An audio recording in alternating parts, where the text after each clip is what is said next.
Hi students, इसके पहले class 11th के दो वीडियो आपको चला गया होगा। बिजनेस स्टडी का फर्स्ट चैप्टर है। बिजनेस स्टडी का पहला चैप्टर का दो वीडियो गया था। ये हम बना ले क्या है चैप्टर 2 का बिजनेस स्टडी, और ये बहुत इंपॉर्टेंट है। देखिए, हम लोग इतना परिश्रम इसलिए करें ताकि कल के डेट में आप CS बन जाओ। 11th और 12th दो होता है।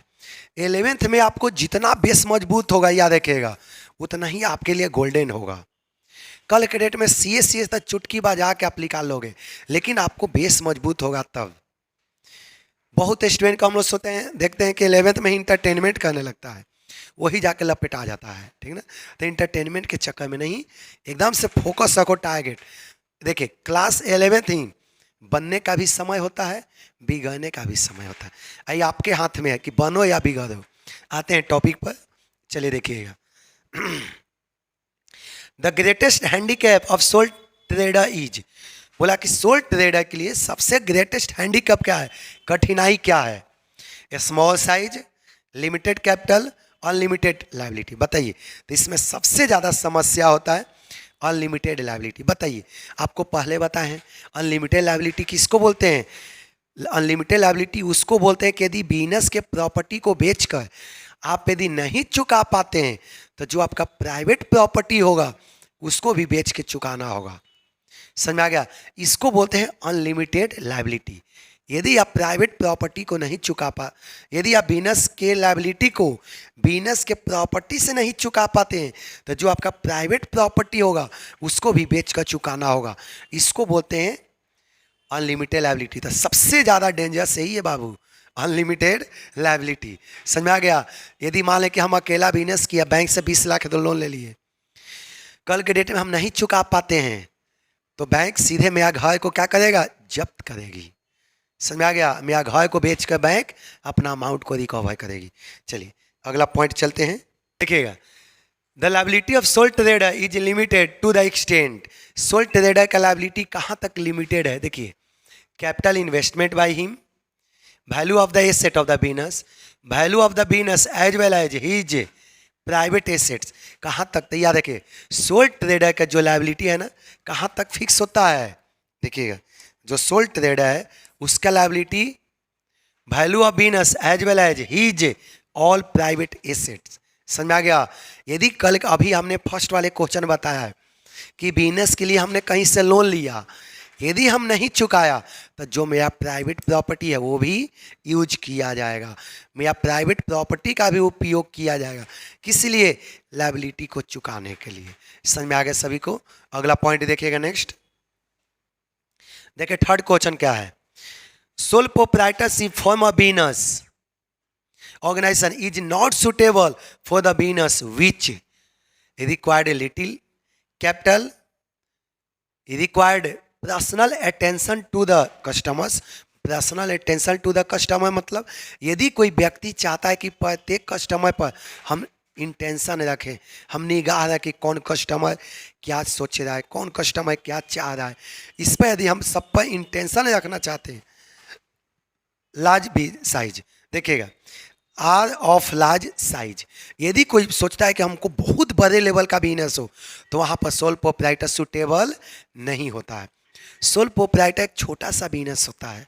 सोल प्रोप्राइटर क्या होता है? एक छोटा सा बिजनेस होता है जहाँ पर एक व्यक्ति उसको चलाता है। आप यदि सोचोगे कि हमको बहुत बड़े लेवल का बिजनेस हो, तो वहाँ पर सोल प्रोप्राइटरशिप सुटेबल नहीं होगा। चलिए, तो इसका सही आंसर क्या होगा? देखिएगा, ये समझ में आ गया? अगला क्वेश्चन देखिएगा next. Sole trading is the best when, बोला कि सोल ट्रेडिंग कब बेस्ट है? और फर्स्ट क्वेश्चन है required little capital, required large capital, capital is not required. बताइए क्या बोला है कि sole trading is best when? बोला कि सोल ट्रेडिंग बेस्ट कब होगा? पहला को ऑप्शन में दिया है रिक्वायर्ड लिटिल कैपिटल, जहाँ पर कम कैपिटल की जरूरी हो। रिक्वायर्ड लार्ज कैपिटल, ये तो होगा ही नहीं, क्योंकि सोल प्रोप्राइटरशिप में कैपिटल कम होता है। कैपिटल इज नॉट रिक्वायर्ड, आपका सही आंसर क्या होगा? Required little capital. क्या होगा सही आंसर? Required little capital. कोई दिक्कत? नेक्स्ट क्वेश्चन पर चलते हैं फटाफट।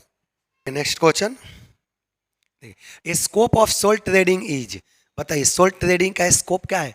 स्कोप को हिंदी में क्या बोलते हैं? कार्य क्षेत्र। Limited, unlimited, wide. तो याद है कि अभी हमने बोला था कि सोल ट्रेडिंग एक छोटा सा बिजनेस है।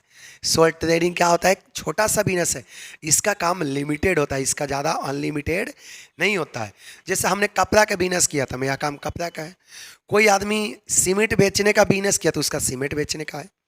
तो सोल ट्रेडिंग का जो स्कोप होता है लिमिटेड होता है, याद रखिएगा। तो देखिए इसका सही आंसर क्या होगा? लिमिटेड होगा। अगला पॉइंट देखिएगा, ये इस क्वेश्चन को एकदम से इंपॉर्टेंट आप कह लेना। देखिए the future of sole trading in India, the future of sole trading in India. बताइए इंडिया में सोल ट्रेडिंग का भविष्य क्या है? ये आज के डेट में आप लोग जानते होंगे कि हर आदमी बड़े बड़े कंपनी में जॉब नहीं करके स्वयं आदमी चाहता है कि अपना बिजनेस को डेवलप करें। आप लोग अनेकों बार हमने क्लास में भी बताया है, आज के जो इंडियन इकोनॉमिक है ना, आदमी जॉब भी करना नहीं चाहता है, नौकरी भी करने से आदमी बच रहा है। सोचा है कि नौकरी तो अच्छा है, करता है, लेकिन आदमी एक और दिमाग में लगाता है कि खुद का बिजनेस डेवलप करें, अपना बिजनेस डेवलप करें। तो इंडिया में सोल प्रोप्राइटरशिप का जो बिजनेस है ना, ब्राइटनेस है, भविष्य उज्जवल है इंडिया में। देखिए पहले आते हैं ऑप्शन पर, the future of sole trading in India. देखिए डार्क, नो फ्यूचर, ब्राइट। बताइए तो इंडिया में जो सोल ट्रेडिंग बिजनेस है ना, उसका भविष्य कैसा है? ब्राइट है, फ्यूचर है। समझा? क्या है आपका? उज्जवल है। हर आदमी आज के डेट में अकेला बिजनेस खोलना चाह रहा है। तो आपको सोचा है कि यदि हम अकेला बिजनेस करेंगे ना तो सेल्फ डिपेंडेंट रहेंगे, जितना प्रॉफिट होगा खुद कमाएंगे। अब प्रॉफिट जो होता है ना, इंसान को मोटिवेट करता है, इंकरेजमेंट करता है। अगला पॉइंट चलिए, in sole trading full secrecy, no secrecy, secrecy is nominal.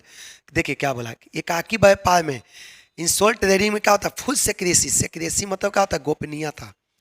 यदि हम अकेला बिजनेस किए हैं तो बिजनेस के बारे में हम ही जानेंगे, मेरे बारे में कोई और व्यक्ति नहीं जानेगा। इसको बोलते हैं सीक्रेसी। तो सोल ट्रेडिंग में बहुत ज़्यादा सीक्रेसी होता है। आप अकेला बिजनेस करोगे ना तो आपके बारे में कोई और व्यक्ति कुछ भी नहीं जानेगा। चलिए तो इसका सही आंसर क्या होगा? Full secrecy. नेक्स्ट पॉइंट देखिएगा,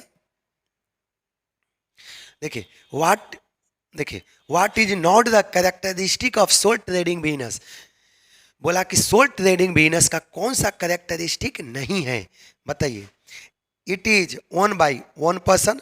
बोला कि पहला एक व्यक्ति के द्वारा, इसका मालिक कोई एक व्यक्ति है। It has separate existence from its owner. अगला question, it wholly profit belong to the sole proprietor. तो देखिए क्या बोला, what is not characteristic of sole trading business. तो इसका कौन कैरेक्टरिस्टिक नहीं है? ये वाला बी नंबर। क्यों? क्योंकि सोल ट्रेडिंग बिजनेस में बिजनेस और बिजनेसमैन दोनों एक ही होता है। जैसे हम सोल ट्रेडिंग बिजनेस चला रहे हैं, मेरा कोचिंग अकेला है, तो हम और बिजनेस दोनों एक ही हैं। तो याद देखिए, सोल प्रोप्राइटरशिप में, सोल ट्रेडिंग में मालिक और बिजनेस दोनों एक ही होता है। सोल ट्रेडिंग बिजनेस में मालिक और बिजनेस दोनों एक ही होता है। अगला पॉइंट चलिए,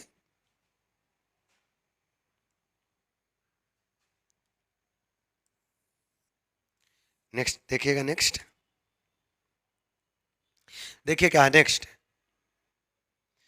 सोल ट्रेडिंग इज डैट। देखिए क्या बोला, sole trader is that who is the owner of all asset but does not take entire risk. ये गलत है।